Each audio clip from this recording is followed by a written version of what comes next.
करुणावतारं संसारसारं भुजगेन्द्रहारं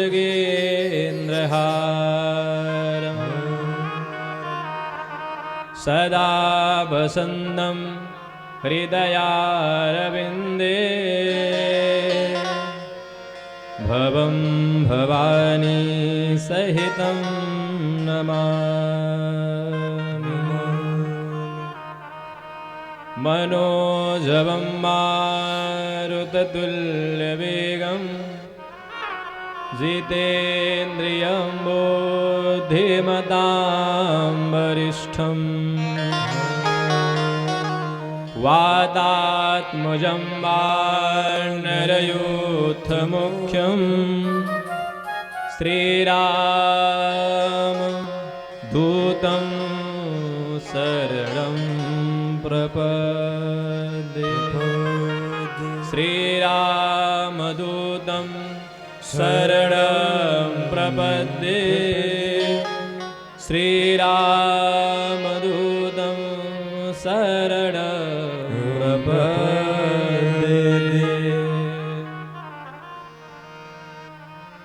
बोले श्री सीताराम भगवान की जय हो। श्री राम लला सरकार की जय हो।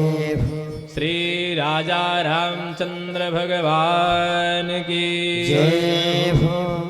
श्री हनुमान जी महाराज की जय हो। जय जय श्री सीताराम।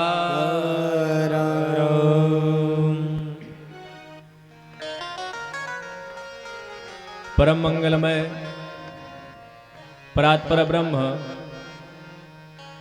अखिलेश्वर करुणावल्लालय भक्तवांछा कल्पतरु तड़िद्युत विनिंदित पीतांबरधारी नीलांबरधारी भगवान श्री सीताराम जी की वांग में प्रतिविग्रह प्रतिमूर्ति श्री रामचरित मानस जी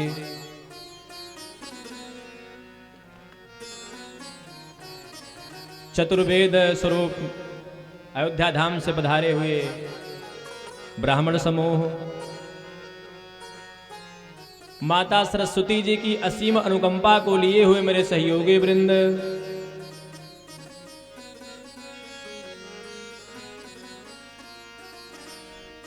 हनुमान जी के स्वरूपवत होकर के कथा को श्रवण करने वाले जजमान जी,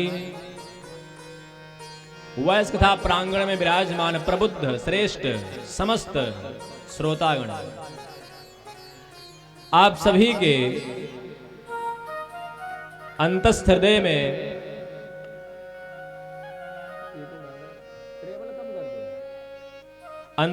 में विराजमान भगवान श्री सीताराम जी की परम ज्योति, उस परम पिता परमात्मा को, अंतस हृदय में विराजमान उस परमपिता परमात्मा को कोटिशा नमन कोटिशा प्रणाम। सिये राममय सब जग जानी, करहु प्रणाम जोरी जुग पानी। आप सभी का श्री ठाकुर जी के दरबार में इस कथा प्रांगण में बहुत बहुत स्वागत, बहुत बहुत अभिनंदन। जीव पर जब भगवान की अतिशय कृपा होती है तब कहीं जाकर के जीव के अंतःकरण में, अंतःहृदय में यह उत्कंठा, यह इच्छा, यह अभिप्सा जागृत हो पाती है कि हम भगवान के कथाओं को श्रवण करें। भगवान के कृपा के बिना यह अवसर प्राप्त होना असंभव है, नहीं प्राप्त हो सकता। जब तक भगवान श्री सीताराम जी की कृपा आपके जीवन में नहीं होगी तब तक यह शुभ अवसर प्राप्त होने वाला नहीं है। यही सर आवत अति कठिनाई, राम कृपा बिनु आए न जाए। जब तक भगवान की कृपा प्राणी मात्र के ऊपर, जीव मात्र के ऊपर नहीं होगी तब तक यह शुभ अवसर प्राप्त होने वाला नहीं है। तो आज हम सभी लोगों के ऊपर भगवान की इससे कृपा है कि हम लोग भगवान के पावन कथाओं का चिंतन करने के लिए, भगवान के पावन कथाओं का मनन करने के लिए एकत्रित हुए हैं। कथा में हम लोग प्रवेश करें उससे पूर्व आइए भगवान के पावन नामों का स्मरण करते हुए, गोविंद को अपने अंतःकरण में स्थापित करते हुए, भगवान श्री सीताराम जी की छवि को स्मरण करते हुए भगवान के पावन नामों का स्मरण करेंगे, भगवान के पावन नाम संकीर्तन करेंगे। तत्पश्चात हम लोग कथा में प्रवेश करेंगे।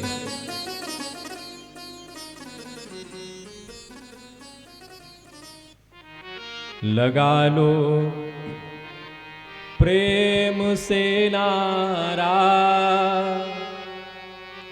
हरि शरणम हरि शरणम।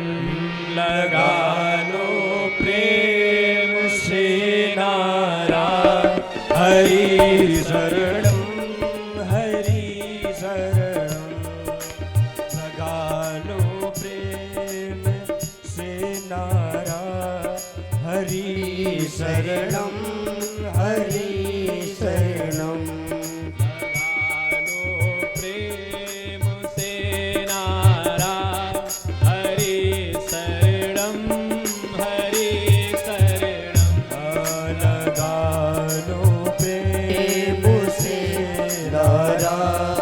हरि शरणम हरि शरणम। आप लोग भी गाइए।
लगाई गिर की ढेरी। दुशासन खींच कर हारा, दुशासन खींच कर हारा। हरि शरणम हरि शरणम। शासन खींच कर हारा। हरि शरणम हरि शरणम। दुशासन खींच कर हारा। हरि शरणम हरि शरणम। दुशासन खींच कर हारा। हरि शरणम हरि शरणम। जय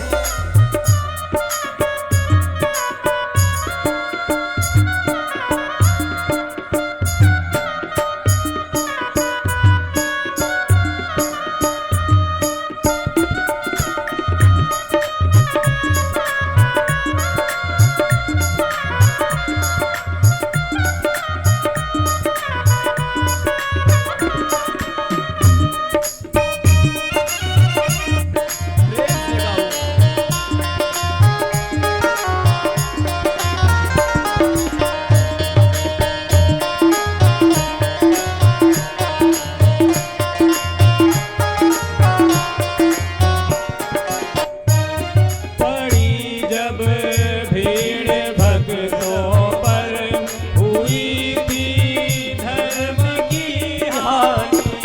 पड़ी थी भीड़ भक्तों पर। हुई थी धर्म की हानि। पड़ी जब भीड़ भक्तों पर, हुई थी धर्म की हानि। पड़ी थी भीड़ भक्तों पर। हुई थी धर्म की हानि। तभी यहाँ मंत्र उच्चारा, तभी यहाँ मंत्र उच्चारा। हरि शरणम हरि शरणम।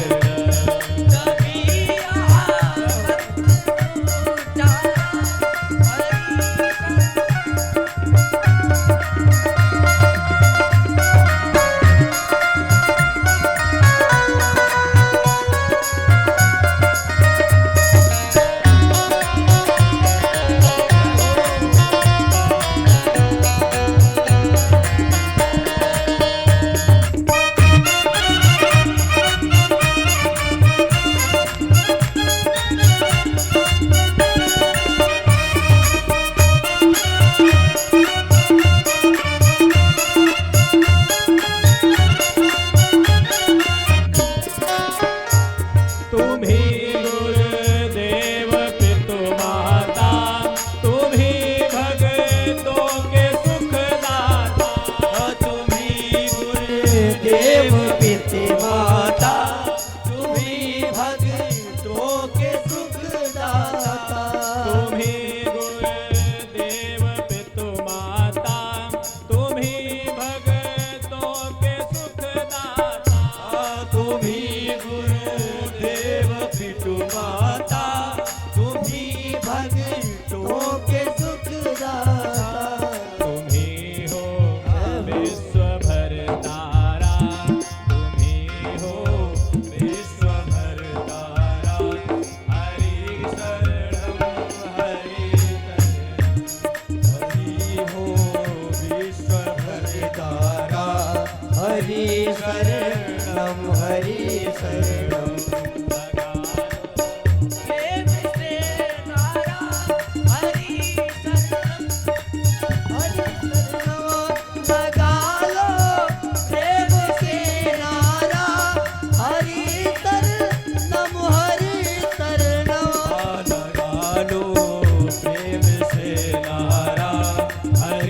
शरणम हरि शरणम। लगा लो प्रेम की नारा। हरि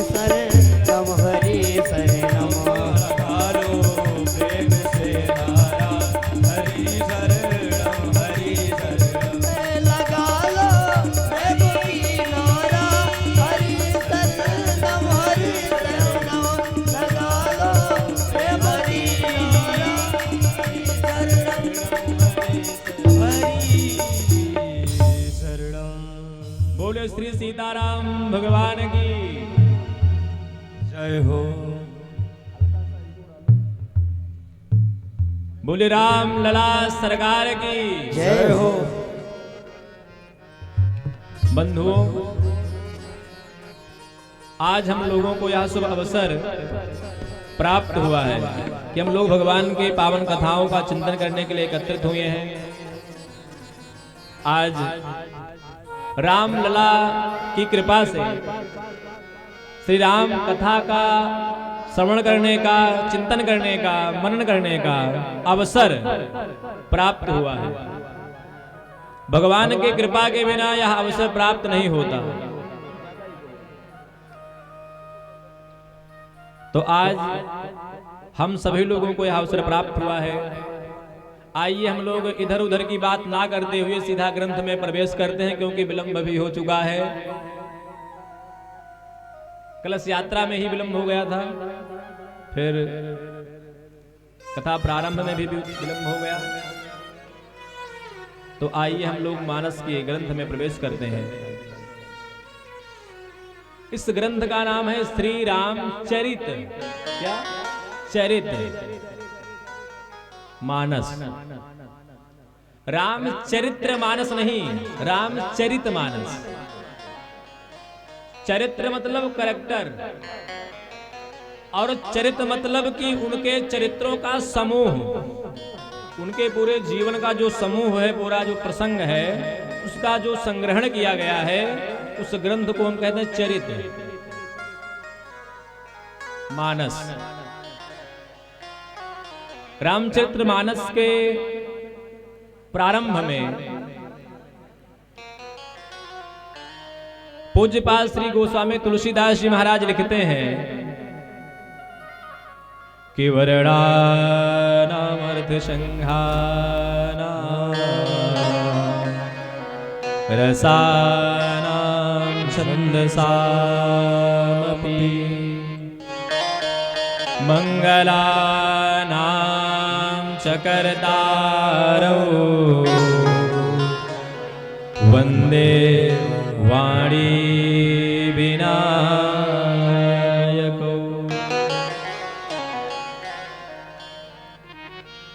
ध्यान से सुनिएगा, जब हम किसी ग्रंथ का लेखन करते हैं तो सबसे पहले मंगलाचरण करते हैं। क्या करते हैं?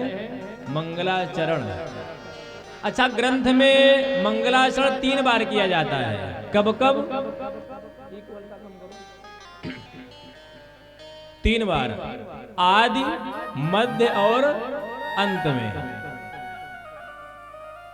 3 बार मंगलाचरण किया जाता है। हमारे शास्त्रों में कहा गया है कि जिस ग्रंथ के आदि, मध्य और अंत में मंगलाचरण होता है, उस ग्रंथ का पठन पाठन करने से जीव धार्मिक होता है और दीर्घायु होता है। कि आदि मध्यावसानेषु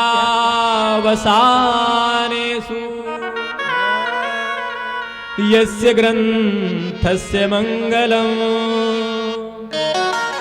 तत्पठन् पठनाद्वापि दीर्घायु धार्मिको भवेत्। जिस ग्रंथ के आदि, मध्य और अंत में मंगलाचरण किया जाता है, उस ग्रंथ का पठन पाठन करने से जीव, इंसान धार्मिक होता है और दीर्घायु होता है। इसमें संशय नहीं है।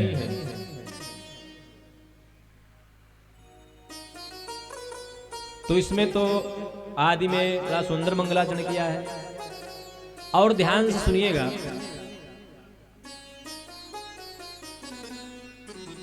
इस मंगलाचरण के प्रथम श्लोक में पूज्यपाल श्री गोस्वामी तुलसीदास जी महाराज लिखते हैं कि वर्णानामर्थ संघानां रसानां छन्दसामपि मंगलानां च कर्तारौ वंदे वाणी विनायको। सबसे पहले किसे प्रणाम कर रहे हैं? वाणी और विनायक को। जिन गोस्वामी तुलसीदास जी के महाराज शब्दों की कमी नहीं है, फिर भी वे कहते हैं वंदे वाणी विनायको। पहले वाणी का नाम लिया, फिर विनायक का नाम लिया। पहले वाणी फिर विनायक। अगर ये चाहते तो पहले विनायक भी कह सकते थे, बाद में वाणी भी कह सकते थे। कह सकते थे कि नहीं कह सकते थे? लेकिन इन्होंने पहले कहा वाणी फिर विनायक।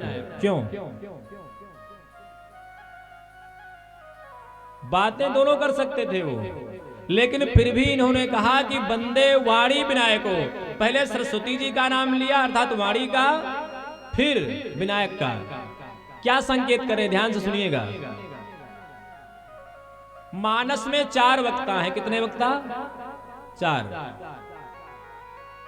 सबसे पहले महाराज याज्ञवल्क्य जी जो भरद्वाज जी को सुनाते हैं। दूसरे महाराज भगवान शिव जी जो मैया पार्वती जी को सुनाते हैं। और तीसरे वक्ता हैं महाराज कागभूषुंड जी जो किसको सुनाते हैं? गरुण जी को। और चौथे पूज्यपाद श्री गोस्वामी तुलसीदास जी महाराज जो अपने अंतःकरण को सुना रहे हैं। स्वांतः सुखाय, अपने सुख के लिए अर्थात अपने अंतःकरण को ही सुनाने के लिए बैठे हुए हैं। इन चारों वक्ताओं में जो पहले के 3 वक्ता हैं उन्होंने मंगलाचरण में भगवान राम जी का वंदना किया है। किसका? राम जी का।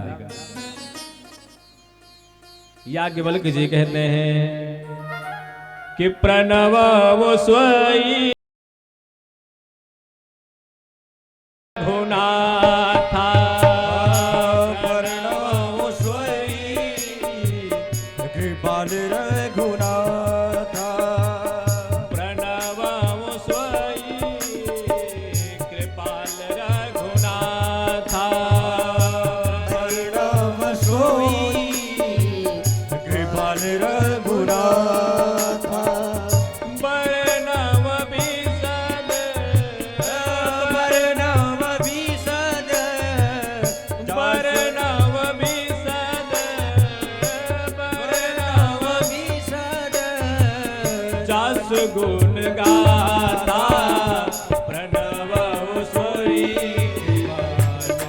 रघुनाथा, प्रणव सोई रघुनाथा, वर्णव विशद, वर्णव विशद, दस गुण गाथा, वर्णव सोई रघुनाथा, प्रणव स्वई कृपाल रघुनाथा। सबसे पहले प्रणवो स्वई कृपाल रघुनाथा, किसको? रघुनाथ को प्रणाम किया है। दूसरे वक्ता है महाराज शिव जी जो कहते हैं बंदो बाल रूप सोई रामो, राम जी को प्रणाम करते हैं। तीसरे वक्ता है महाराज कागभूषुंड जी जो कि भयउ तासुमन परम उछाहा, लाग करे रघुपति गुण गाहा। फिर कहा प्रथमई अति अनुराग भवानी, अर्थात महाराज कागभूषुंड जी भी सबसे पहले राम जी की वंदना करते हैं। तो क्या जो पूज्यपाद श्री गोस्वामी तुलसीदास जी हैं वो गणेश जी की वंदना करेंगे? आप बताओ। दूसरी बात और, जो गोस्वामी तुलसीदास जी महाराज जब बांके बिहारी मंदिर में जाते हैं, जब बांके बिहारी सरकार के सन्मुख खड़े होते हैं, तब वे कहते हैं कि हे प्रभु कि कहाँ कहो छवि आपकी, भले बने हो नाथ, तुलसी मस्तक तब नवे,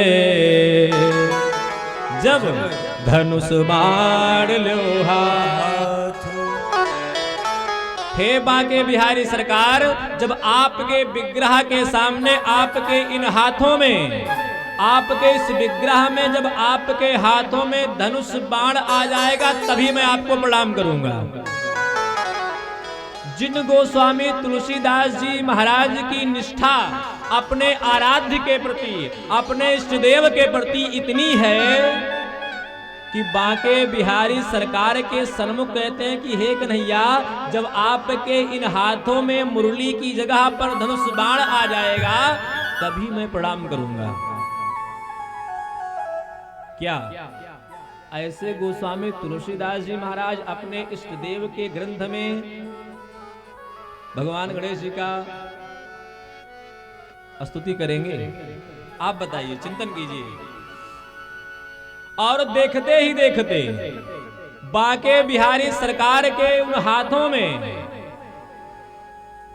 कि कित मुरली कित चंद्रिका, कित गोपियन के साथ, अपने जन के कारण श्री कृष्ण भय रघुनाथ। देखते ही देखते महाराज बांके बिहारी अर्थात भगवान श्री कृष्ण के उन हाथों में मुरली की जगह धनुष और बाण आ गया। तब पूज्यपाद गोस्वामी तुलसीदास जी महाराज ने प्रणाम किया। तो क्या ऐसे गोस्वामी तुलसीदास जी महाराज अपने आराध्य का नाम नहीं लेंगे? कहते हैं कि किसी भी इंसान को अभिमान नहीं होना चाहिए। अभिमान भगवान को प्राप्त नहीं कर सकता। अभिमानी इंसान भगवान को प्राप्त नहीं कर सकता। भगवान का आहार है अभिमान, अहंकार, घमंड। जबकि गोस्वामी तुलसीदास जी महाराज कहते हैं कि अस अभिमान जाय मन मोरे, मैं सेवक रघुपति पति मोरे।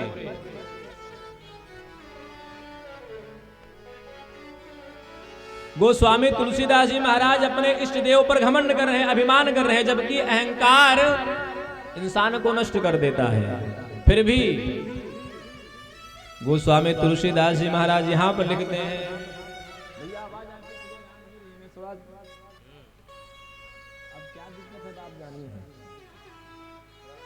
बोलिए भक्त वत्सल भगवान की जय हो।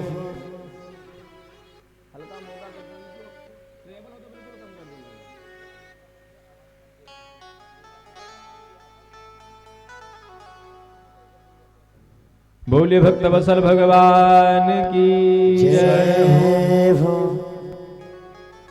ऐसे गोस्वामी तुलसीदास जी महाराज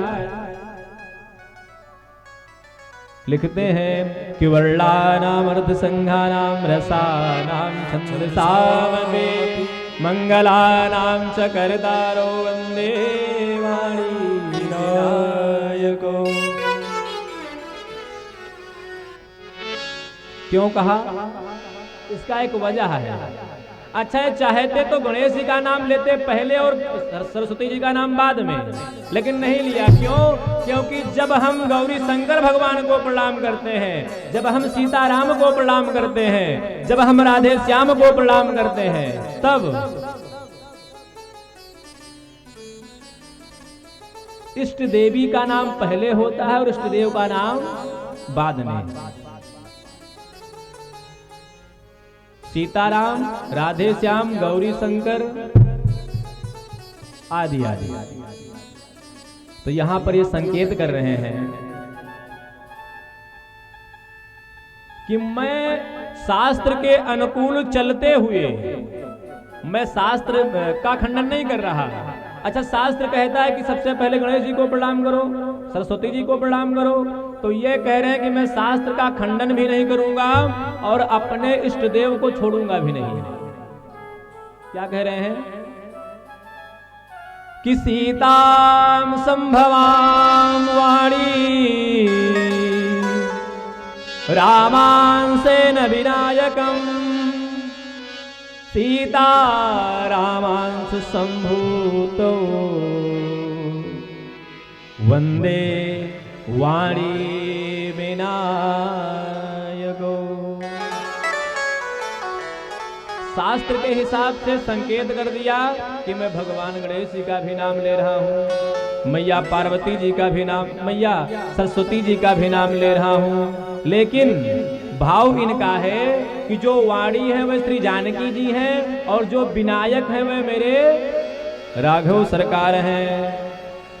ऐसा भाव रखते हुए वंदे वाणी विनायक को कह करके अपने इष्ट देव को प्रणाम किया और भगवान गणेश जी के भी नाम का स्मरण करते हुए गणेश जी का भी वंदन किया।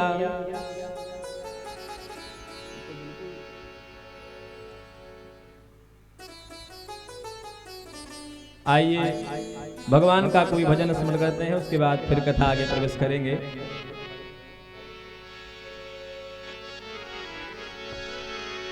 हो जय श्री राम कथा,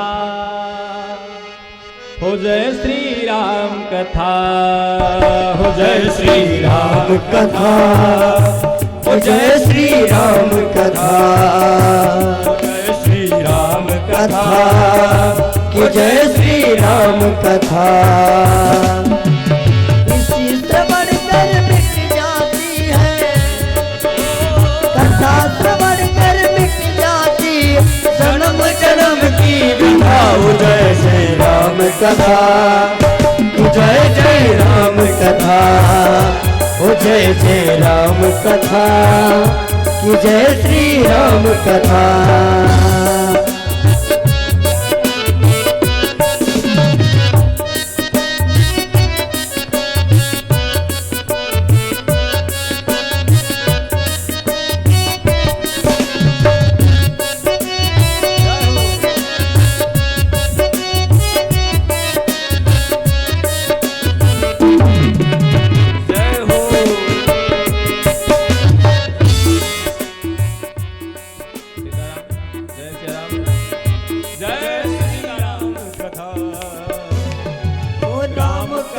कल कामत गाई तुझ सजीवन मूर सुहाई। राम कथा कामत गाई तुझ सजीवन मूर सुहाई। पुत विश्राम सकल जन रंजन, राम कथा कल कलुष विभंजने। पुत विश्राम सकल जन रंजन, राम कथा कल कलुष विभंजने। तेरा परमारथ बन जाए, तेरा परमारथ बन जाए, तेरा परमारथ बन जाए, तेरा रथ की कथा हो जय श्री राम कथा, हो जय श्री राम कथा, हो जय जय राम कथा, हो जय श्री राम कथा।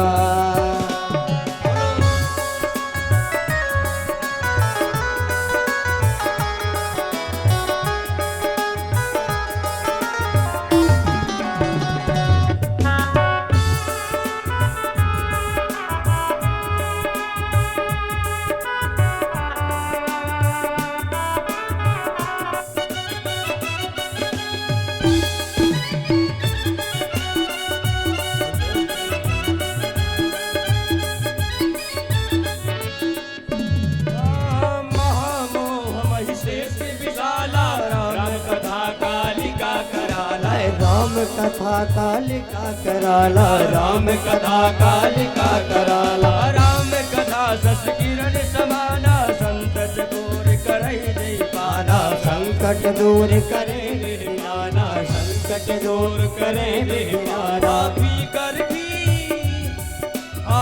कर भी अमर हो जाए, कर तू भी अमर हो जाए, कर तू भी अमर हो जाए, कर तू भी।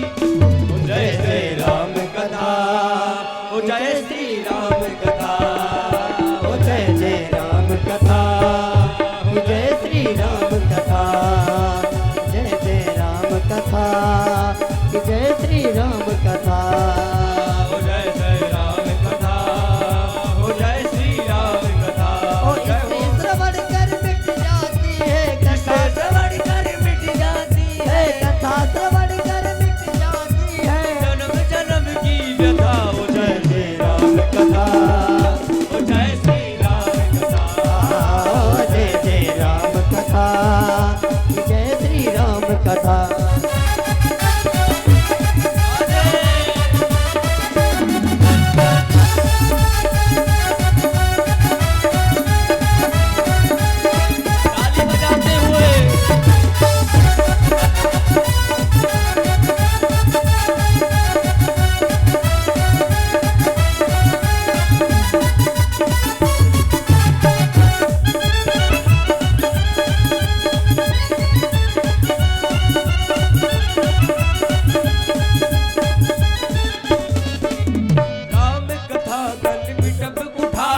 राम कथा। हो जय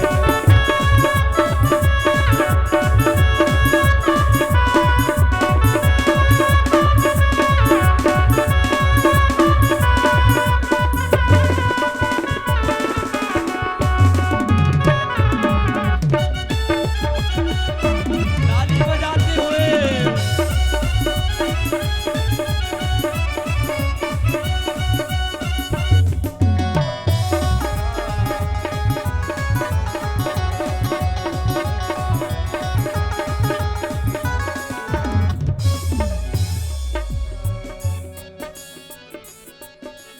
सुनहु तात जही कारण आयो सो सब दयो दरस दव पायो कब भयो दरस तब आयो सुनहु तात जही कारण आयो सो सब भयो दरस दव पायो सो सब भयो दरस सब पाए। एक परम पावन तब आश्रम गयो मोह संशय नाना संशय नाना गयो मोह नाना संशय सदा सुखद दुख पुंजन वासन हो सदा सुखद दुख पुंजन सावन सादर दास सुनाओ जय जय राम कथा ओ जय श्री राम कथा ओ जय श्री राम कथा, जय श्री राम कथा, जय जय राम कथा, जय श्री राम कथा। ये कथा श्रवण कर मिट जाती है कथा श्रवण कर मिट जाती है। जन्म जन्म की कथा ओ जय जय राम कथा जय श्री राम कथा ओ जय जय राम कथा, जय श्री राम कथा, ओ जय जय राम कथा, जय श्री राम कथा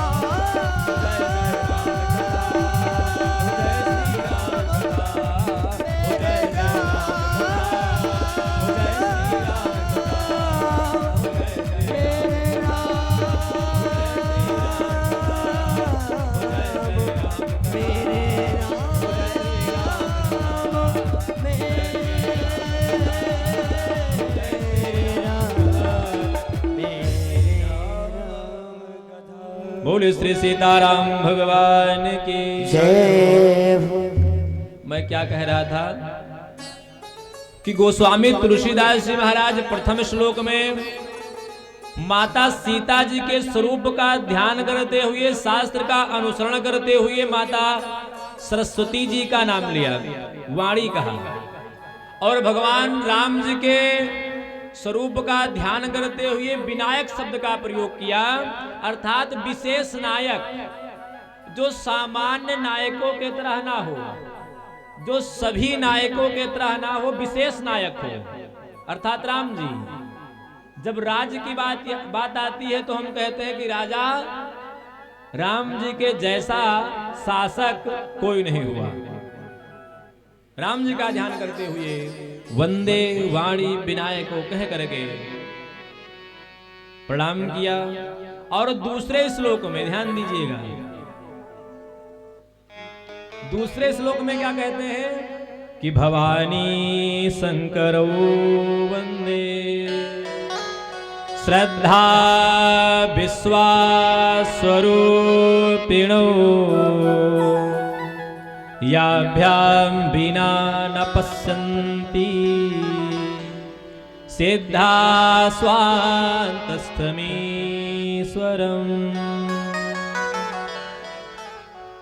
ध्यान से सुनिएगा, पहले श्लोक में राम जी का ध्यान करते हुए, सीताराम जी का ध्यान करते हुए वंदे वाणी विनायको कहा, और दूसरे ही श्लोक में भगवान शिव जी का स्तुति किया। जबकि नियम यह है कि पहले में सरस्वती गणेश जी का, फिर सरस्वती जी का, फिर गुरुदेव का, दूसरे में या तीसरे में गुरुदेव का नाम आता है, लेकिन यहां पर शिव जी को प्रणाम करते हैं। क्यों? क्योंकि शिव जी के कृपा के बिना मानस में प्रवेश नहीं मिल सकता। जब तक भगवान शिव जी की कृपा जीव के ऊपर नहीं होगी, लेखक के ऊपर नहीं होगी, तब तक वह राम कथा में प्रवेश नहीं कर सकता। क्यों? क्योंकि रच महेश निज मानस राखा। भगवान शिव जी ने ही मानस का, राम कथा का निर्माण किया है, रचना किया है। और जब तक भगवान शिव जी को प्रणाम करेंगे नहीं, तब तक मानस में प्रवेश नहीं मिल सकता। इसलिए दूसरे ही श्लोक में कह रहे हैं कि भवानी शंकरो वंदे श्रद्धा विश्वास रूपिणो। ये कैसे हैं? मैया पार्वती जी श्रद्धा स्वरूपा है और भगवान शिव विश्वास। जब तक आपके हृदय में ये दोनों चीजें नहीं होंगी, तब तक आप मानस की कथा नहीं सुन सकते, राम जी की कथा नहीं सुन सकते। आपके हृदय में श्रद्धा है तभी आप यहां तक आए हैं और बैठ करके सुन रहे हैं। अगर श्रद्धा ना होती तो आप आते नहीं आते।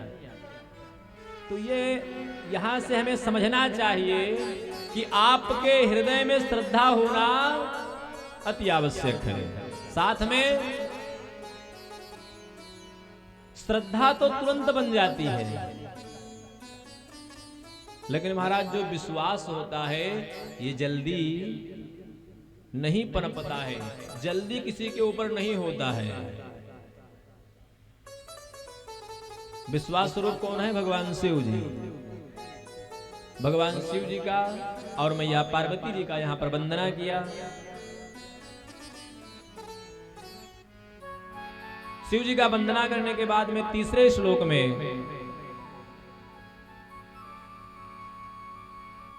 श्री गोस्वामी तुलसीदास जी महाराज कहते हैं कि वंदे बोधमयं नित्यं गुरुं शंकर रूपिणं यमाश्रितो हि वक्रोऽपि चंद्रः सर्वत्र वंदते। तीसरे श्लोक में गुरुदेव स्वरूप भगवान शिव जी को प्रणाम कर रहे हैं। अब आप दोनों बात समझ सकते हैं कि गुरुदेव जी को प्रणाम कर रहे हैं जो भगवान शिव जी के ही स्वरूप में है, और दूसरा भाव कि भगवान शिव जी को प्रणाम कर रहे हैं जो गुरु के रूप में है। दोनों बात आप समझ सकते हैं। तीसरे श्लोक में गुरुदेव का ध्यान किया, दूसरे में भगवान शिव जी का स्मरण किया, और चौथे में कबीश्वर और कपीश्वरों का, अर्थात महाराज हनुमान जी का और महाराज वाल्मीकि जी का स्मरण किया। इसके साथ साथ इन चारों श्लोकों में चार लोगों का वंदना करने के बाद पांचवें श्लोक में लिखते हैं कि उद्भव स्थिति संहार कारिणीं क्लेश हारिणीं सर्वश्रेयस्करीं सीता नतोऽहं राम वल्लभा।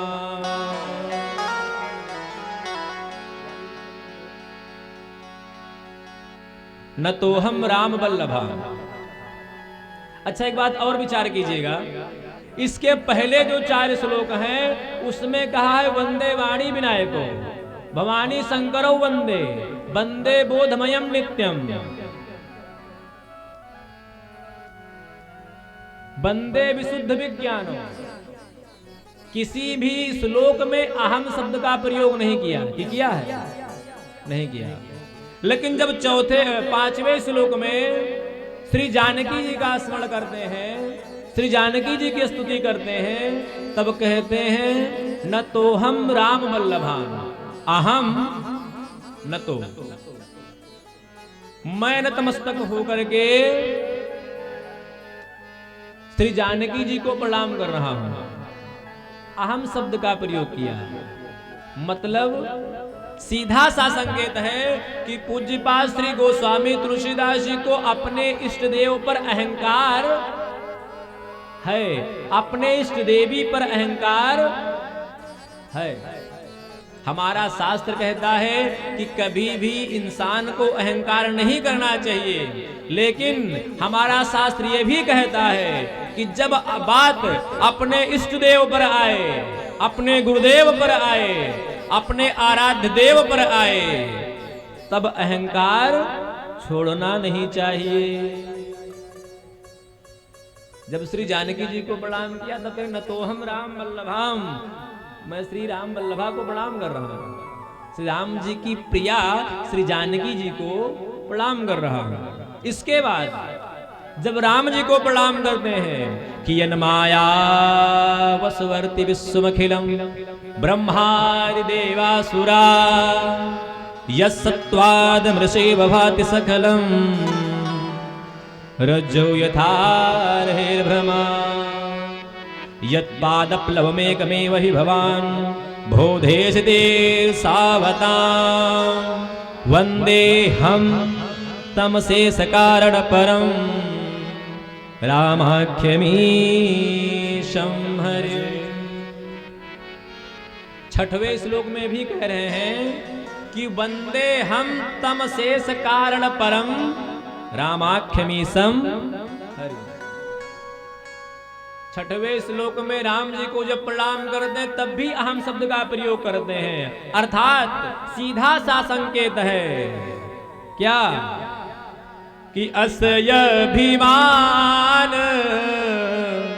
जाए जनि भोरे, असय अभिमान जाए नहीं भोरे, असय अभिमान जाहे जनि भोरे, असय अभिमान जाए जस भोरे, असय अभिमान जाए जनि भोरे, असय अभिमान जाए जस भोरे।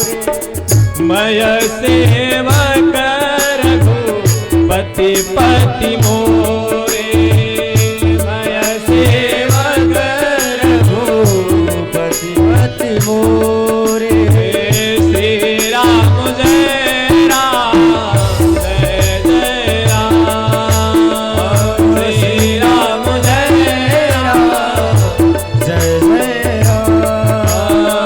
श्री राम जय राम जय जय राम, श्री राम जय राम जय जय राम।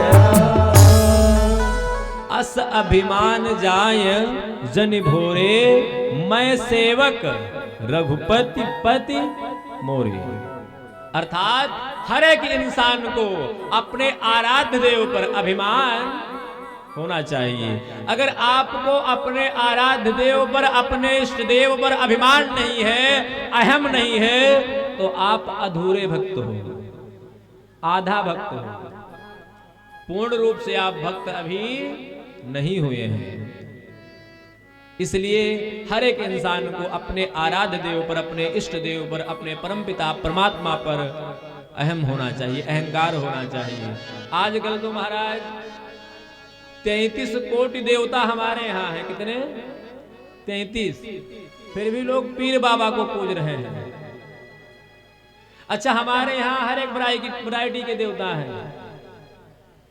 गणेश जी को पूजो, अगर वह ना प्रिय हो, मोटे देवता ना पसंद हो, तो भगवान श्री कृष्ण को पूजो जो छलिया हो। अगर गंभीर पसंद हो आपको तो राम जी को पूजो। परम क्रोधी परम कृपालु को पूजना हो जो क्षणे रुष्टा क्षणे तुष्टा रुष्टा तुष्टा क्षणे क्षणे, ऐसे देवता को पूजना हो तो भगवान शिव जी को पूजो।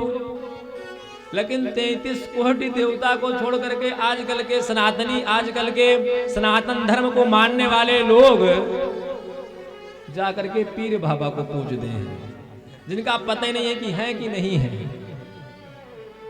अच्छा, हमारे यहाँ जैसे हम हैं वैसे हमारे आराध्य देवता हैं। जैसे हम हैं, हमारे आंख है, पैर है, हाथ है, वही हमारे आराध्य देवता के भी है महाराज। और वहां चले जाओ अब समझ सकते हम क्या कहें। कहने का मतलब कि जब तक आपके हृदय में अपने आराध्य देवता के प्रति, अपने इष्ट देवता के प्रति, अपने भगवान के प्रति विश्वास नहीं होगा, श्रद्धा नहीं होगी और अहम नहीं होगा, तब तक आपका कोई भी कार्य पूर्ण नहीं हो सकता। इसलिए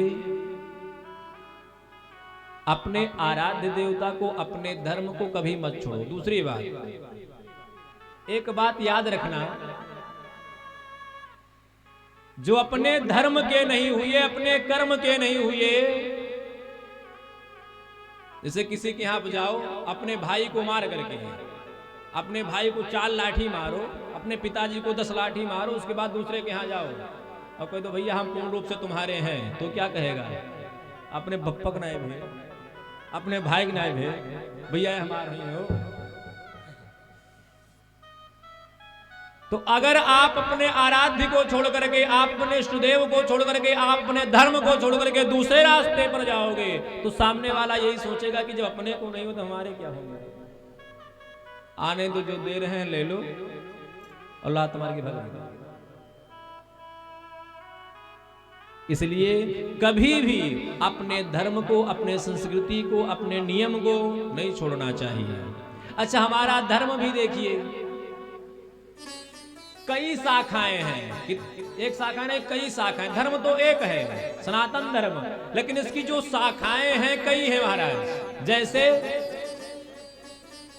कोई इंसान बहुत दयालु हो, बहुत दयालु हो, तो कहा गया है कि दया धर्म को मूल है, पाप मूल अभिमान,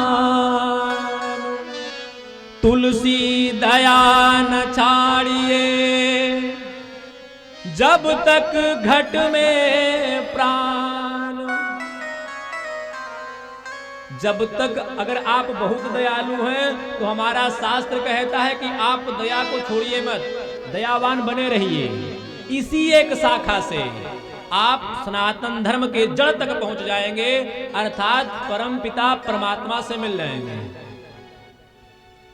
हमारा दूसरा शाखा है धर्म न दूसर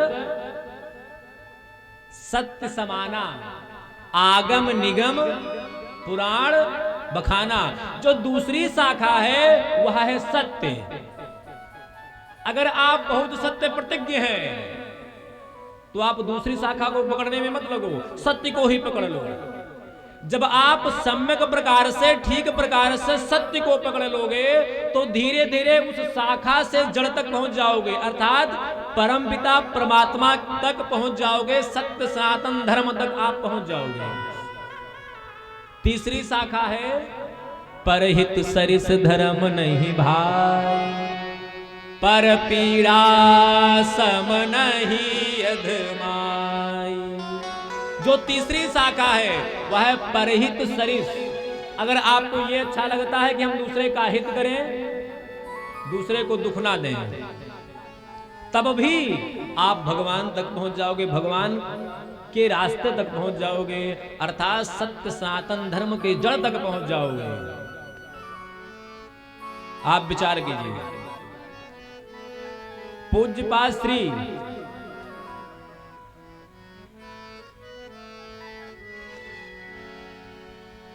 गोस्वामी तुलसीदास जी महाराज को देख लीजिए। अगर सत्यता की बात कर रहे हो आप तो महाराज हरिश्चंद्र जी का देख लीजिए कि चंद्र डरे सूरज डरे, डरे जगत व्यवहार, पै दृढ़वत हरिश्चंद्र को डरे न सत्य विचार। महाराज राजा हरिश्चंद्र जी ने दया को नहीं पकड़ा, नहीं पकड़ा। कितने लोग हैं जो जानते हैं कि महाराज राजा हरिश्चंद्र जी दयावान थे? कोई नहीं जानता, लेकिन ये सब लोग जानते हैं कि सत्यवादी थे। सत्यवादी की जब बात आएगी, सत्यता की जब बात आएगी तो सबसे पहले राजा हरिश्चंद्र जी का नाम लिया जाएगा। जब परोपकार की बात आएगी तब महाराज रंतिदेव का नाम लिया जाएगा, महाराज शिवी का नाम लिया जाएगा।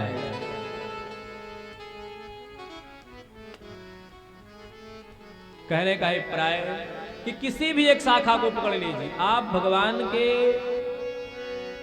धर्म में, अर्थात भगवान ने जो हमारे लिए सत्य सनातन धर्म का निर्माण किया है, उस जड़ तक आप धीरे धीरे पहुंच जाएंगे।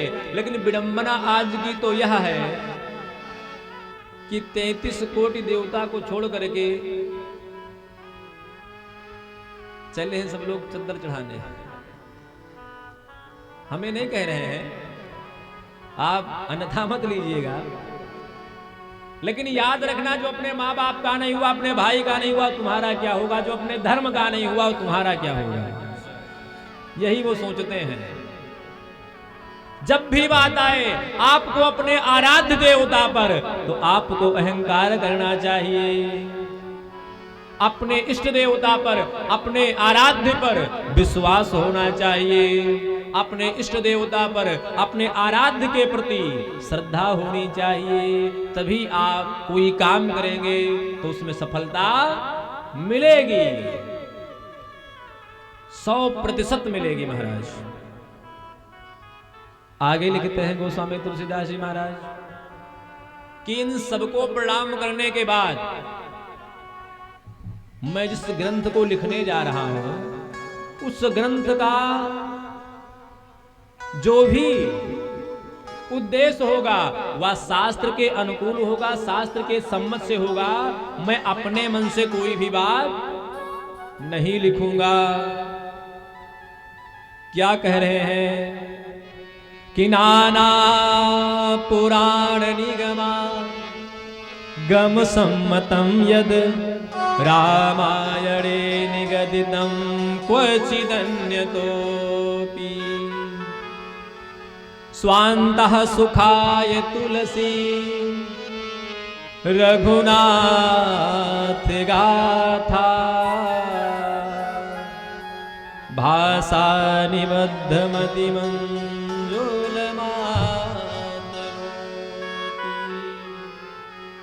सातवें श्लोक में क्या कहते हैं कि जिस ग्रंथ को मैं लिखने जा रहा हूं, या मैं अपने मन से नहीं लिख रहा हूं, जो हमारा शास्त्र कहता है, हमारा वेद कहता है, हमारा पुराण कहता है, उसका सम्मत लेकर के, उसके अनुकूल होकर के मैं इस ग्रंथ की रचना करने जा रहा हूं।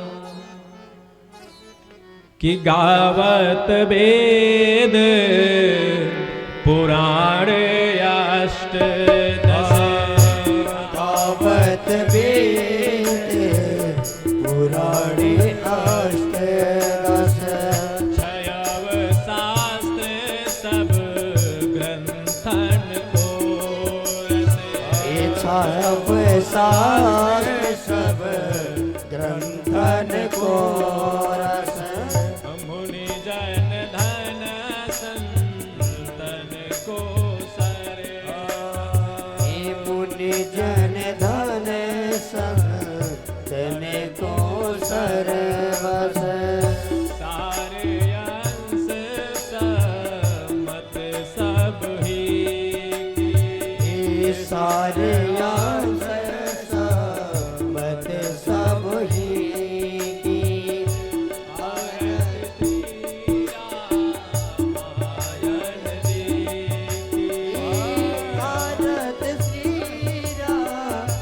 भारत श्री रामायण जी की कीरत कलित ललित सिया पी की। कीरत कलित ललित सिया पी।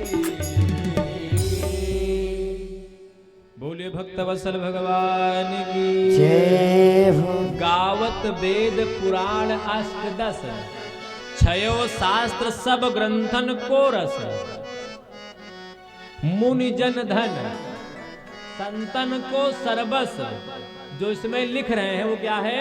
मुनि जन धन संतन को सरबस। जो संत हैं उनका सब कुछ यही है। सार अंश, सार अंश, जो सार है उसका अंश लिख रहे हैं। सम्मत सब है। ऐसे ग्रंथ का निर्माण गोस्वामी तुलसीदास जी महाराज कर रहे हैं। इस ग्रंथ का नाम है श्री रामचरित मानस। किस लिए लिख रहे हैं? स्वांतः सुखाय तुलसी रघुनाथ गाथा भाषा निबद्ध मति मंजुल मातनोती।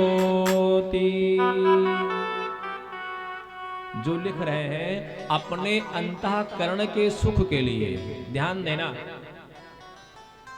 आप जिस ग्रंथ को लिखने जा रहे हैं उस ग्रंथ को जब आप कभी पढ़ो तो आपके अंतस्थ हृदय में सुख की प्राप्ति हो, ऐसा ग्रंथ लिखो। ये नहीं कि आप लिख दो फिर बाद में सुन करके उसे हंसो कि बताओ ऐसा ग्रंथ लिख दिया है कि पूरे दुनिया वाले बेवकूफ बन करके पढ़ रहे हैं। आपको आनंद ना मिले और दूसरे को बेवकूफ बनाओ, ऐसा भी मत लिखो। ऐसा ग्रंथ लिखो जो आपको आपके अंतःकरण को सुख प्रदान करे। जब आप अपने लिखे हुए ग्रंथ से संतुष्ट रहेंगे, आपके इष्ट देवता प्रसन्न रहेंगे, तो ठीक उसी प्रकार जो भी उस ग्रंथ का पठन पाठन करेगा वह भी प्रसन्न होगा और उसके भी आराध्य देवता खुश होंगे। ऐसे ग्रंथ का निर्माण कर रहे हैं। वंदना करते हुए आगे लिखते हैं।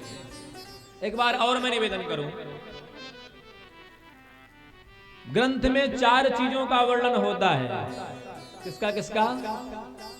नाम, रूप, लीला और धाम। इन चारों के अलावा 5वां कुछ नहीं होता। रामचरितमानस में भी 4 चीज ही है महाराज। इन चारों के अलावा 5वां कुछ नहीं है।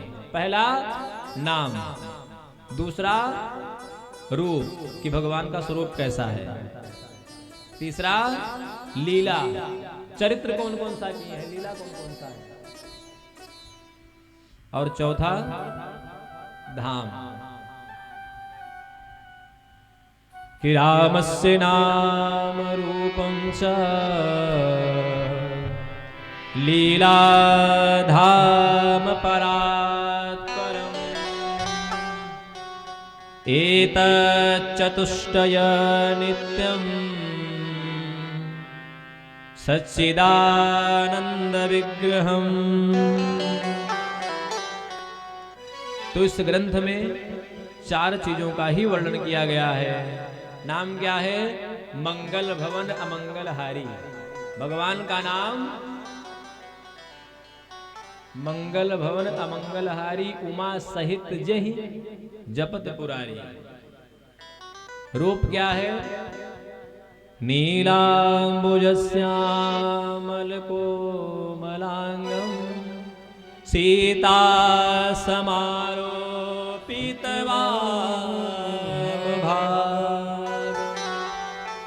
पाणो महासायक चारुचापं नमामि रामं रघुवंशनाथं।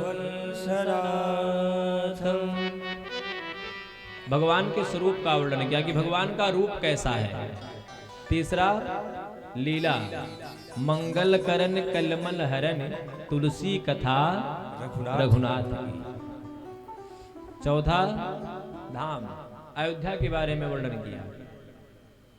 इसके बाद सबसे पहले वंदे मातरम विनायक कह करके भगवान गणेश जी का ध्यान करते हुए सीताराम जी को प्रणाम किया, भगवान शिव जी को प्रणाम किया, वाल्मीकि अपने आराध्य देवता को प्रणाम किया। फिर भी गोस्वामी तुलसीदास जी के हृदय में संतुष्टि नहीं मिली। क्यों? क्योंकि ये समझ चुके हैं। क्या समझ चुके हैं? कि सिए राममय सब जग जानी करहु प्रणाम जो रिजुग पानी।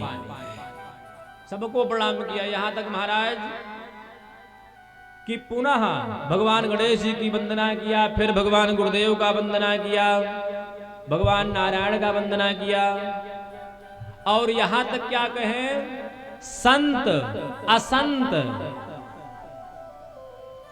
सबको प्रणाम किया। अच्छा, एक बात और समझने वाली है, संत को तो एक बार प्रणाम किया, लेकिन असंत को 2 बार। संत को एक बार प्रणाम किया, लेकिन जो दुष्ट हैं, जो असंत हैं, उनको 2 बार प्रणाम किया। क्यों? कि जो संत हैं वे तो एक बार में खुश हो जाएंगे, लेकिन जो असंत हैं वो 2 बार में भी खुश हो जाएं, इस बात की गारंटी नहीं है। और उनको खुश रखना जरूरी है भैया, नहीं तो क्या करेंगे, जहां पर कथा होगी वहां कुछ नहीं होगा तो हल्ले मचाएंगे, नहीं कुछ होगा लाइट का ही तार काट देंगे, और कुछ नहीं होगा मोटरसाइकिल खड़ी करके हार्न बजाएंगे। तो एक बार संत को प्रणाम किया, 2 बार असंत को प्रणाम किया।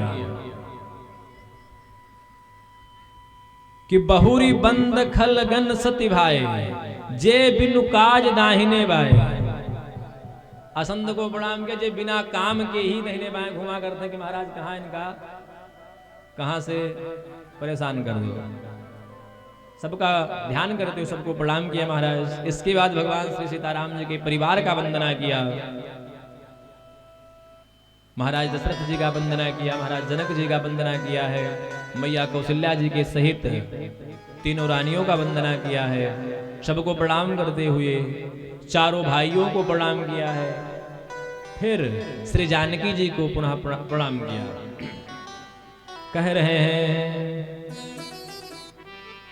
कि जनक सुता जग जननी जानकी, जनक सुता जग जननी जानकी, अतिशय प्रिय करुणा निधान की, अतिशय प्रिय करुणा निधान की। ताके जुग पद कमल मनाओ, जासु कृपा निर्मल मति पाओ, जासु कृपा निर्मल मति पाओ, जासु कृपा निर्मल मति पाओ। जनक सुता जग जननी जानकी, अतिशय प्रिय करुणा निधान की, अतिशय प्रिय करुणा निधान की। बोले श्री जानकी मैया की जय हो। जब भी अपने आराध्य देवता को कोई भी लेखक प्रणाम करता है तो सबसे पहले देवी का नाम आता है, इष्ट देवी का नाम आता है, फिर आराध्य देवता का नाम। एक चौपाई को लेकर के हमारे सनातन धर्म में अफवाह फैली हुई है कि कौन सी चौपाई है कि स्त्री वाला ढोल गंवार शूद्र पसुनारी सकल ताड़ना के अधिकारी, ढोल गंवार शूद्र पसुनारी। अच्छा, आप विचार करो, स्त्री पर ही विचार कर लीजिए।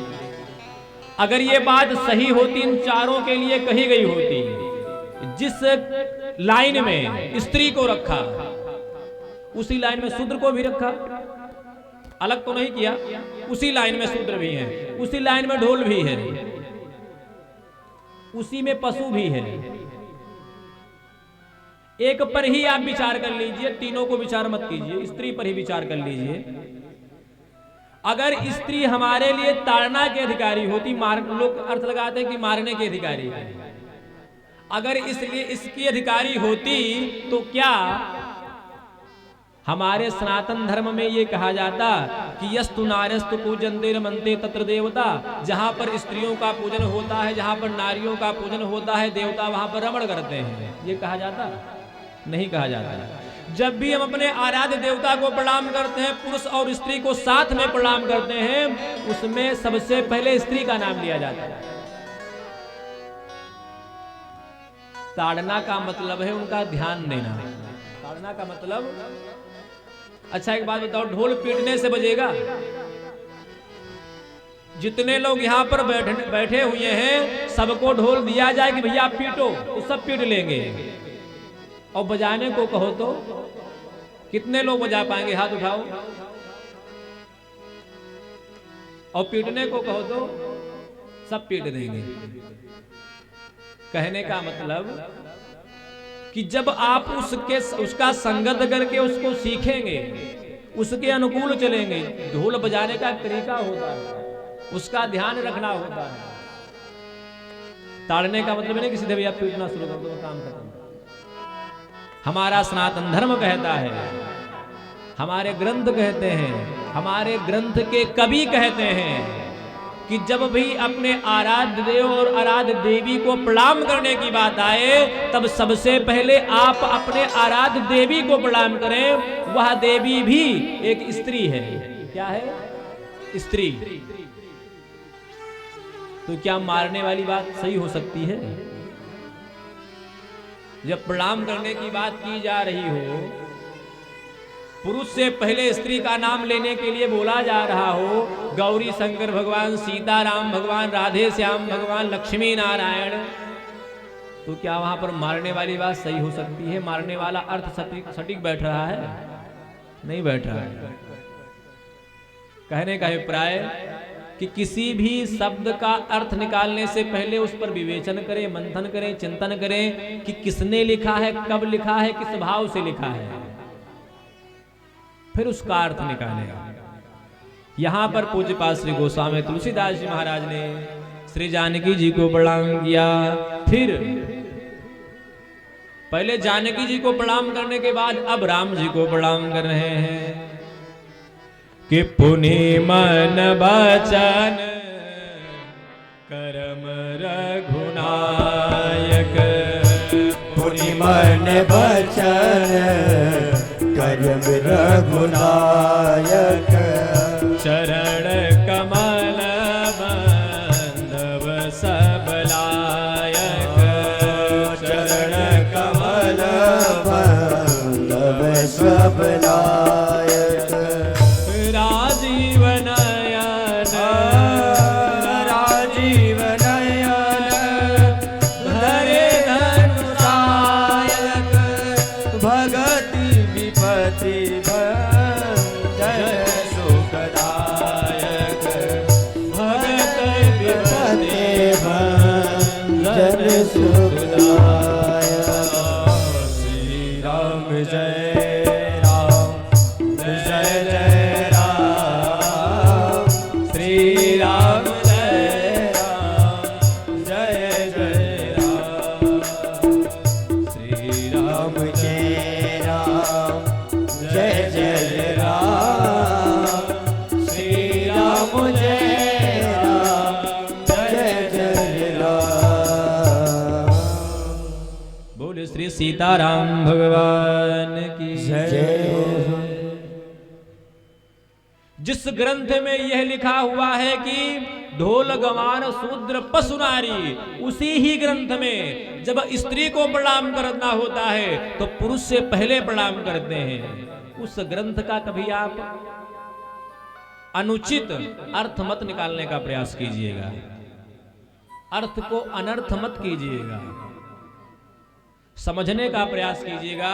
शायद बिना किसी से पूछे आपको उसका उत्तर, उसका अर्थ स्वयं से मिल जाए। लेकिन आज कल तो महाराज लड़ रहे हैं लोग उसी पर, कहते हैं बताओ, अच्छा शूद्र की उत्पत्ति कहां से हुई है? चरण से। कहां से? चरण से। और हम भगवान को पूजते कहां से हैं? फूल चढ़ाना होगा तो कहां चढ़ाएंगे? चरणों पर। प्रणाम करना होगा कहां करेंगे? चरणों पर। और अगर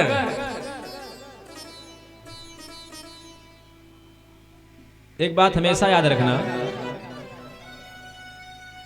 कि अगर कोई शूद्र भी विद्वान है नारद जी ने शूद्र से भी ज्ञान लिया है महाराज। किससे? शूद्र से भी गुरु, अपना गुरु बनाया है। अगर कोई शूद्र भी विद्वान है तो वह वंदनीय है, जानकार है तो वह वंदनीय है। ये नहीं मतलब कि उसको आप केवल ढोल कुमार शूद्र पसुनारी वाला अर्थ लगाओ कि हम भैया वह अर्थ का अनर्थ कर दो। समझने का प्रयास कीजिए, शायद उसका अर्थ आपको स्वयं से ही मिल जाए, किसी के पास जाने की आवश्यकता ना पड़े। इसके आगे लिखते हैं कि एक बार की बात है कि तीर्थराज प्रयाग में माघ का मेला लगा। माघ का मेला समझ रहे हैं? कई लोग तो प्रयाग नहाने जाते हैं मौनी अमावस्या पर। तो माघ का मेला लगा। उस माघ मेला में सभी लोग स्नान करने के लिए आए। बड़े बड़े महात्माएं, बड़े बड़े विमलात्माएं, संत, राज ऋषि, कांड ऋषि, सुत ऋषि, जितने भी प्रकार के ऋषि से सब लोग प्रयाग में आते हैं, नहाते हैं महाराज। और 1 मास तक कल्पवास करते हैं। उसी माघ में महाराज याज्ञवल्क्य जी का आगमन हुआ। याज्ञवल्क्य जी आए हैं, त्रिवेणी में स्नान किया। अच्छा, त्रिवेणी में कौन कौन है? गंगा, यमुना और सरस्वती जी। अच्छा, गंगा जी दिखाई देती हैं, सरस्वती जी भी दिखाई देती हैं, यमुना जी भी दिखाई देती हैं, लेकिन सरस्वती जी लुप्त हैं, वहां पर गुप्त हैं। एक बार की बात है कि एक सज्जन महोदय पहुंचे तीर्थराज प्रयाग, विद्वान थे महाराज। उन्होंने विचार किया कि चलकर गंगा जी में स्नान करें, त्रिवेणी में स्नान करें। गए, संगम में डुबकी लगाए महाराज। और जब स्नान हो गया तो परंपरा है कि स्नान के बाद गौदान किया जाता है। इन्होंने भी कहा कि लाओ हम गौदान करें। एक पंडा को बुलाया, क्या भैया संकल्प बोलो, लेकिन ध्यान रखना संकल्प गलत मत बोलना, मैं विद्वान हूं, अगर गलत बोलोगे तो मैं समझ जाऊंगा। सब लोग डर गए महाराज। एक उसमें से आया, कहा मैं बोल रहा हूं संकल्प, बताओ। अक्षत खोल दिया, संकल्प बोलना शुरू किया। आधा हिंदी आधा संस्कृत, जैसे तैसे। अच्छा, घाट पे ऐसे ही होता है, आधा हिंदी आधा संस्कृत, उसी में इंग्लिश भी मार देते हैं कहीं कहीं। संकल्प बोला, संकल्प बोलने के बाद कहा भैया अच्छा छोड़ दो, गौदान होगा तुम्हारा। उन महाशय ने कहा कि बताओ भैया आपने संकल्प गलत क्यों बोला? कहा ये बताओ तुम कहाँ आए हो? कहा प्रयाग। कहा प्रयाग में आए? कहा हाँ। कहा गंगा जी का दर्शन किया? कहा हाँ। कहा यमुना जी का? कहा हाँ। कहा सरस्वती का? कहा नहीं। कहा क्यों नहीं किया? कहा कि वो गुप्त है, लुप्त है। कहा ये बताओ, जहां की सरस्वती ही लुप्त हो, गायब हो, वहां के पंडा कैसे कैसे संकल्प बोलेंगे? समझो।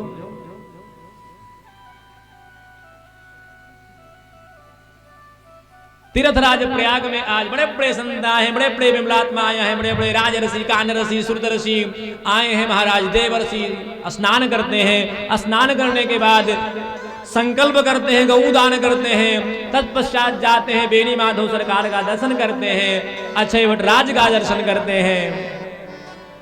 याज्ञवल्क्य जी भी आए, इस क्रिया को किया। फिर विचार करते हैं कि चल करके महाराज भरद्वाज जी से मिल लेते हैं। भरद्वाज जी के यहाँ पहुंचे। जैसे ही भरद्वाज जी के यहाँ महाराज याज्ञवल्क्य जी का आगमन हुआ, भरद्वाज जी ने प्रणाम किया कि सादर चरण पखारे, सादर चरण सरोज पखारे, अति पुनीत आसन बैठारे, अति पुनीत आसन बैठाए,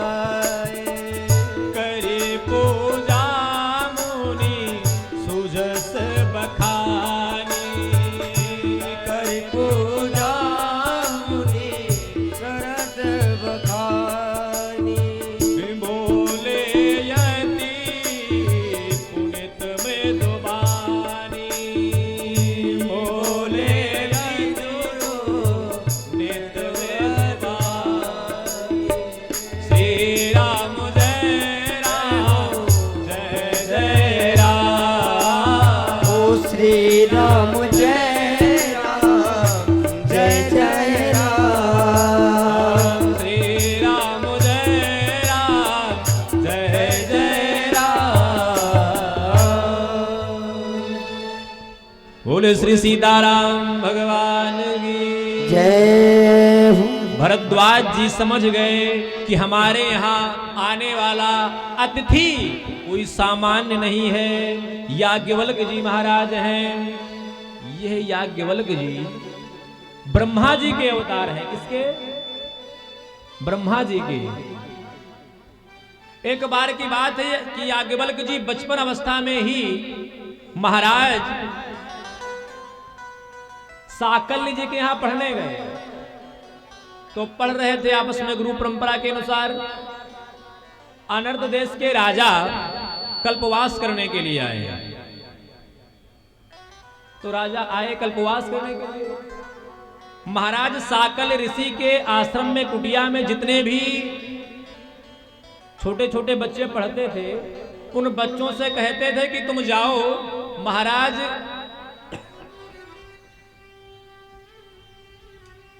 महाराज का पूजन करवा करके आओ। प्रत्येक दिन एक शिष्य जाता और महाराज का, राजा का पूजन करवाता, चला आता। एक दिन की बात है कि महाराज याज्ञवल्क जी की बारी आई। याज्ञवल्क जी उस राजा का पूजन करवाने के लिए गए। पहुंचे, आसन दिया, बैठ गए। उस राजा का पूजन करवाया। ध्यान से सुनिएगा। उस राजा का पूजन करवाने के बाद प्रसाद दिया। जब प्रसाद दिया तो राजा ने हाथ ना फैलाते हुए कहा कि इसी लकड़ी पर रख दो। एक सूखी लकड़ी थी, एक पटरा था, उसी पर कहा रख दो। महाराज याज्ञवल्क जी ने उस प्रसाद को उसी सूखी लकड़ी पर रख दिया। लेकिन आश्चर्य की तो बात यह थी कि जैसे उस प्रसाद को महाराज याज्ञवल्क जी ने उस पटरे पर रखा, उस सूखी लकड़ी में हरियाली छा गई, अंकुर फूटने लग गए। जैसे राजा ने देखा महाराज घबरा गए। बताओ, इतना उत्तम प्रसाद अगर मैं अपने हाथ में ले लेता तो मैं अमर हो जाता। जब सूखी लकड़ी में हरियाली आ गई, अगर यह प्रसाद हमारे हाथ में मिलता मैं धन्य हो जाता। पछतावा होने लगा। महाराज याज्ञवल्क जी ने पूजन करवाया, लौट गए। राजा ने महाराज साकल्य जी को बुलाया और कहा कि हे प्रभु, जिस शिष्य को आपने आज भेजा था पूजन करवाने के लिए, इसी को कल भी भेजना। दूसरा दिन आया, साकल्य जी ने उनको बुलाया। कहा बेटा याज्ञवल्क, कहा जी गुरुदेव। कहा जाओ पूजन करवा करके आओ। कहा मैं नहीं जाऊंगा। कहा क्यों? कहा जिस राजा के अंदर इतना भी विवेक ना हो, इतनी भी बुद्धि ना हो कि प्रसाद हाथ में लेना चाहिए, उसका मैं पूजन क्या करूंगा? मैं नहीं जाऊंगा। अब लो ऑन द फायर, क्रोध की सीमा नहीं। कहा क्यों नहीं जाओगे? कहा गुरुदेव मैं नहीं जाऊंगा। कहा देखो, अगर कोई गुरु किसी शिष्य को एक भी अक्षर का ज्ञान दे देता है तो वह शिष्य उस एक अक्षर के ज्ञान का ऋण अपने जीवन में कभी नहीं चुका पाता। तुम मेरे ऋणी हो, जाओ। कि एकमप्यक्षरम यस्तु गुरो शिष्यो निवेदये पृथिव्यां नास्ति तद्द्रव्यं यद्दत्त्वा च नढ़ी भवे। कहा याज्ञवल्क, संसार में पूरे भूमंडल में कोई ऐसा द्रव्य नहीं है कि जो गुरुदेव को दे करके उस ऋण से मुक्त हुआ जा सके। तुम मेरे ऋणी हो, जाओ पूजन करवाने। कहा नहीं जाऊंगा मैं। कहा जाओ, मैं तुमको श्राप देता हूं कि मेरे द्वारा सीखी हुई विद्या को तुम भूल जाओ। ना कम कन्हैया ना कम रघुवर। जैसे ही श्राप दिया, याज्ञवल्क जी को भी क्रोध आ गया। कहा महाराज आप धन के लोभ में आकर के धर्म और अधर्म का विवेचन नहीं करते हैं, कर्तव्य और अकर्तव्य का विवेचन नहीं करते हैं। कि गुरोरप्य बलिष्ठस्य कार्याकार्यम् अजानत उत्पथे वर्तमानस्य परित्यागो विधीयते। कहा कि तुम मेरा त्याग क्या करोगे, मैं तुम्हारा त्याग कर रहा हूं। परित्यागो विधीयते, जिस गुरु को ये ना पता हो कि कार्य क्या है, अकार्य क्या है, कर्म क्या है, कर्म क्या है, धर्म क्या है, धर्म क्या है, पाप क्या है, पुण्य क्या है, ऐसे गुरुदेव का त्याग कर देना है उचित है। त्याग कर दिया महाराज। फिर ये याज्ञवल्क्य जी सूर्य भगवान से विद्या प्राप्त की है महाराज। भरद्वाज जी समझ गए कि जो मेरे दरवाजे पर आया है कोई सामान्य नहीं है, ब्रह्मा जी के अवतार हैं और पहुंचे हुए संत हैं। तुरंत महाराज उचित आसन दिया और आसन पर बैठाने के बाद सादर चरण सरोज पखारे। पहला काम क्या किया, पैर धुला। हमारे यहां जब किसी संत का आगमन हो, किसी ऋषि का आगमन हो, किसी ब्राह्मण का आगमन हो, किसी पूजनीय महान पुरुष का आगमन हो, तो सबसे पहले उसको आसन ने, फिर उसका पैर धुले। सादर चरण सरोज पखारे अति पुनीत आसन बैठारे। करी पूजा, फिर पूजन किया। पूजन किया, पूजन करने के बाद निवेदन किया। अच्छा एक बात हो, जिस प्रयागराज में निरंतर अविरल राम कथा की, श्रीमद् भागवत जी की कथा की, 18 पुराण, 6 शास्त्र, 4 वेद की कथा निरंतर चलती रहती हो, उस तीर्थ में रहने वाले संत आज कहते हैं कि हे महाराज याज्ञवल्क्य जी, मेरे हृदय में एक संशय है। क्या संशय है?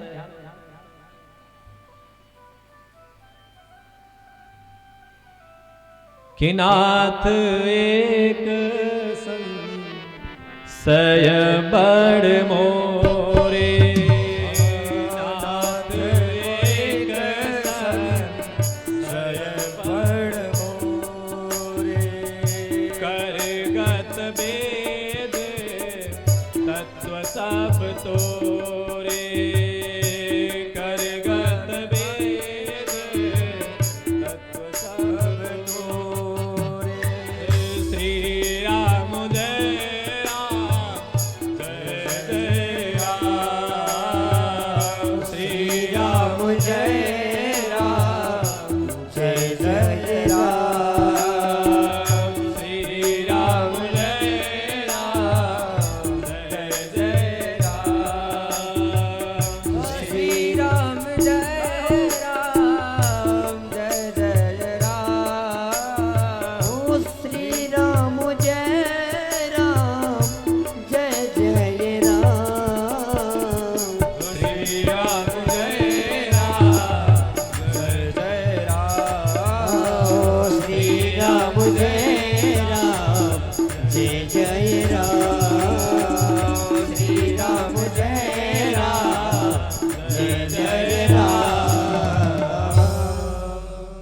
बोले श्री सीताराम भगवान की जय। जब आपके जीवन में कोई श्रेष्ठ संत का आगमन हो, जब आपके जीवन में किसी भी महान संत का आगमन हो, तब आप अपने संशय को अपने हृदय में मत रखो, उसके सामने परोस दो महाराज। कहते हैं महाराज, कहने में डर भी लग रहा है और लज्जा भी लग रही है।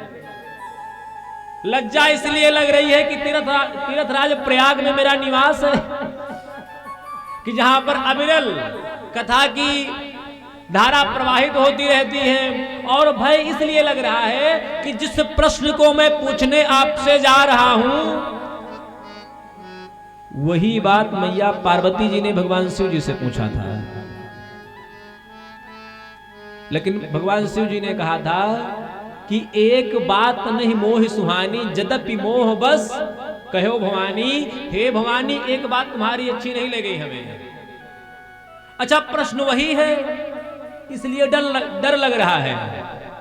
और लज्जा इसलिए लग रहा है, तीर्थराज प्रयाग में मेरा निवास है। लेकिन फिर भी हे गुरुदेव, मैंने सुना है कि संत कहाई असनीति प्रभु, श्रुति पुराण मुनि गाव, होई न बिमल विवेक उर, गुरुसन किए दुराव।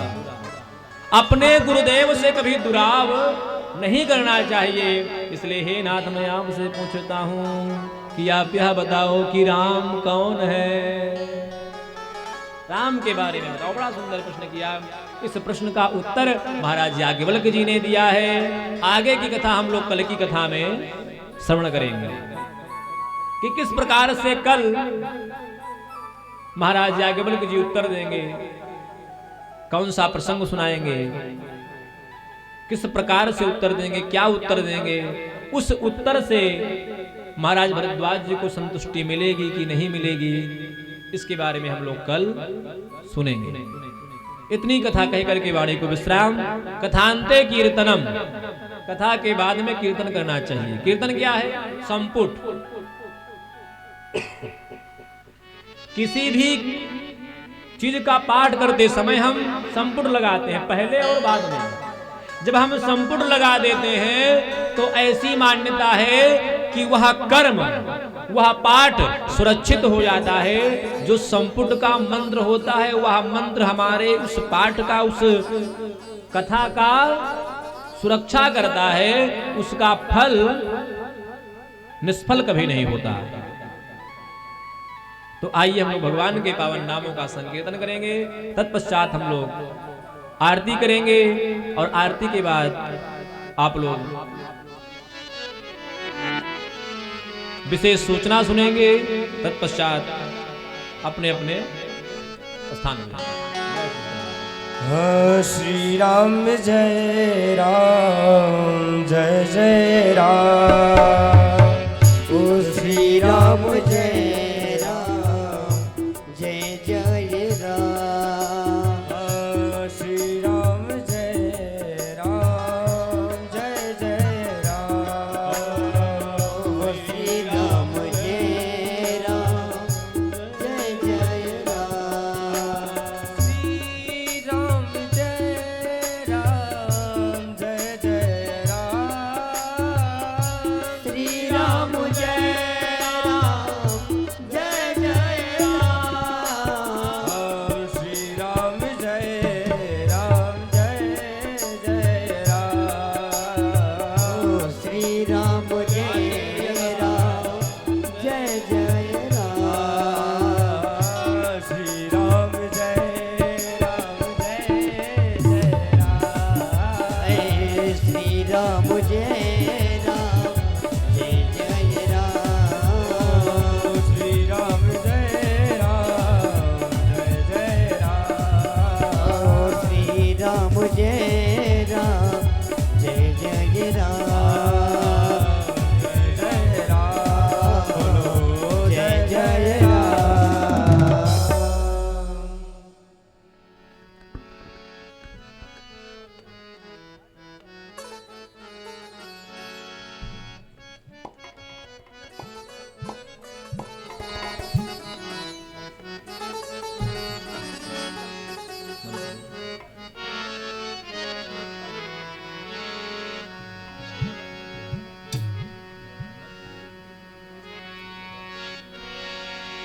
और आइए हम सभी लोग अब आरती की तरफ बढ़ते हैं।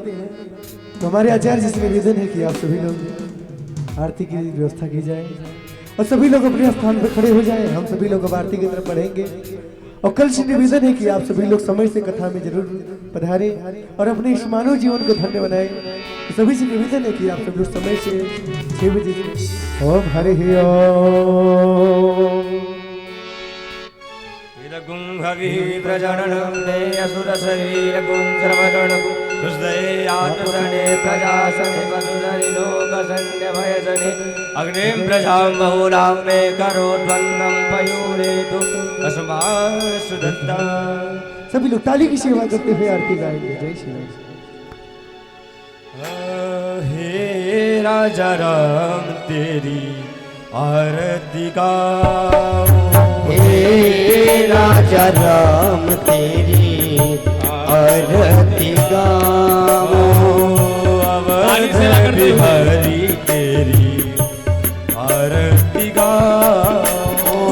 अवध बिहारी तेरी आरती आरती उतारो प्यारे तुमको रिझाऊं आरती गाओ प्यारे आपको मनाऊं राजा राम तेरी आरती गाओ अवध बिहारी तेरी आरती गा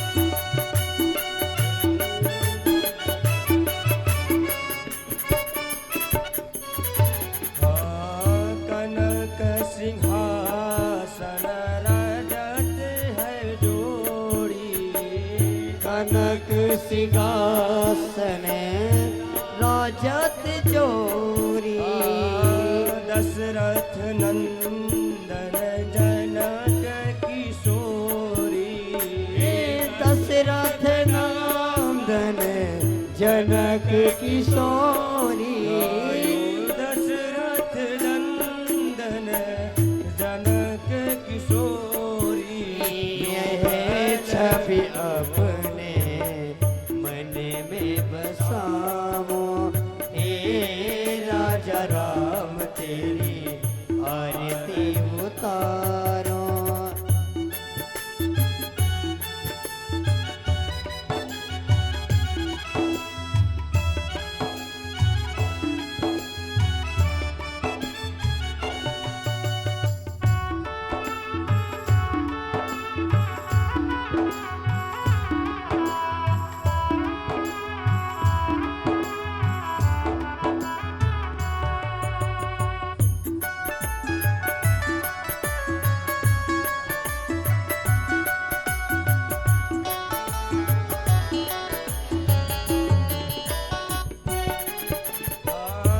वाम भाग शोभित जग जननी वाम भागे शोभित जग जननी वाम भाग शोभित जग जननी वाम भाग शोभित जग जननी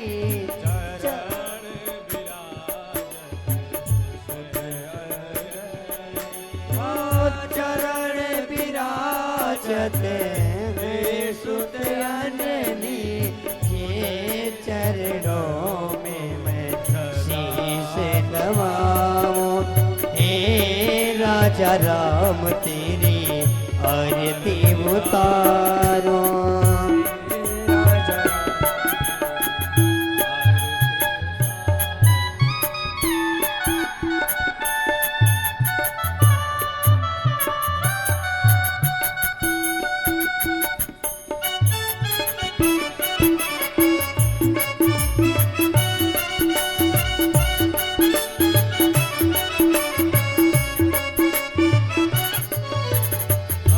चरणों से निकली है गंगा प्यारी चरणों से निकली है गंगा प्यारी वो जिसने सारी दुनिया तारी जिसने सारी दुनिया तारी उन्हें चरणों को मैं गुणगान गाऊं हे राजा राम तेरी आरती उतारो आरती हनुमत के मन भावे राम कथा निते शिव जी गावे राम कथा निते शिव जी गावे मैं बलिहारी हरि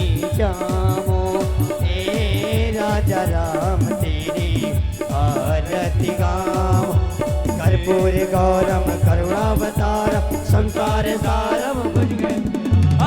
दुर्गा वसंत मेर्या रवीन्द्र भवं भवानी सैतं त्वमेव माता जगता त्वमेव त्वमेव बन्धु सखा त्वमेव त्वमेव विद्या द्रविणं त्वमेव त्वमेव सर्वं मम देवदेव त्वमेव सर्वं मम देवदेव त्वमेव सर्वं मम देवदेव हरि राम राम राम हरे हरे हरे कृष्णा कृष्णा कृष्णा हरे हरे मंगल भवन या मंगल हारी प्रभु सुदर्शन रथयाजी बिहारी प्रभु सुदर्शन रथयाजी बिहारी